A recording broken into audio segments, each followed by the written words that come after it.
These protests have again brought up the 20-year struggle to enact a hate crime law in Georgia. There are only 4 states without one. Now, companies in Georgia are joining that fight.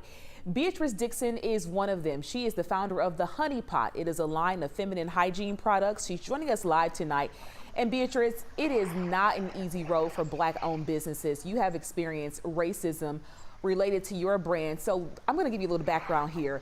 Beatrice's company, the Honey Pot, was flooded with racist reviews after you were featured in a Target ad in celebration of Black History Month. People accuse you and Target of discriminating against white people in that ad. Tell us a little bit about that experience and your experience as a Black business owner. You know, it was a really great experience for me, actually, because we were able to get exposure to our business that likely wouldn't have happened if those people didn't voice their opinion.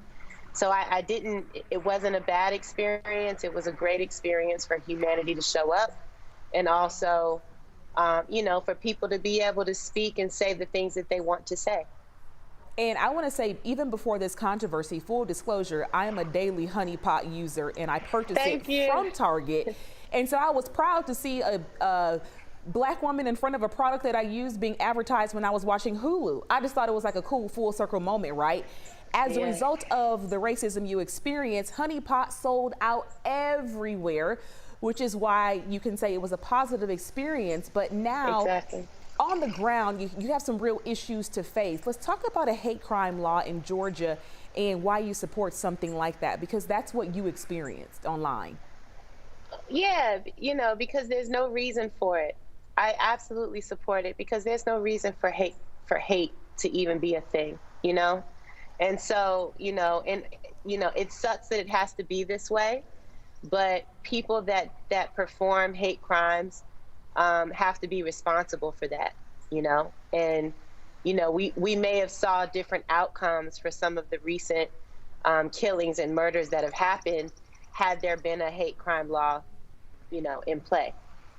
And I know this has been a real big conversation in the Black entrepreneur circle, especially in Atlanta, where there are so many Black-owned businesses, and a lot of people were the victims of some of the looting over the weekend. Tell us, as a Black business owner, what has been your reaction to these protests?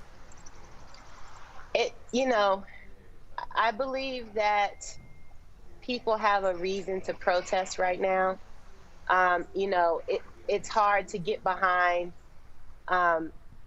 humans that would hurt another person's business, especially if it's a small business, because I know what it takes, to run a business and to, we don't have a shop per se, but we do have an office. And it would be really hurtful to come in to see that, those humans weren't necessarily responsible for the hate crimes that happened. I understand people, though. I understand their hurt. I understand their grief. I don't think that it's right, the rioting and, bringing down other people's businesses, or at least trying to, but it's tough, it's a really tough situation. Feeling both sides of it. I think so many people are feeling that strain tonight, feeling this from multiple angles. Beatrice, thank you so much for joining us tonight. We appreciate your time. Thank you. So we did reach out to several other companies to get their thoughts. The founder and CEO of MailChimp, a marketing automation service, tells us, as a lifelong Georgian, he supports hate crime legislation, saying Georgia is a great state to run a business, but we need to do more to make it a better state for our employees and their families too. We can't attract and retain talent if our employees are facing discrimination, harassment, or unequal treatment.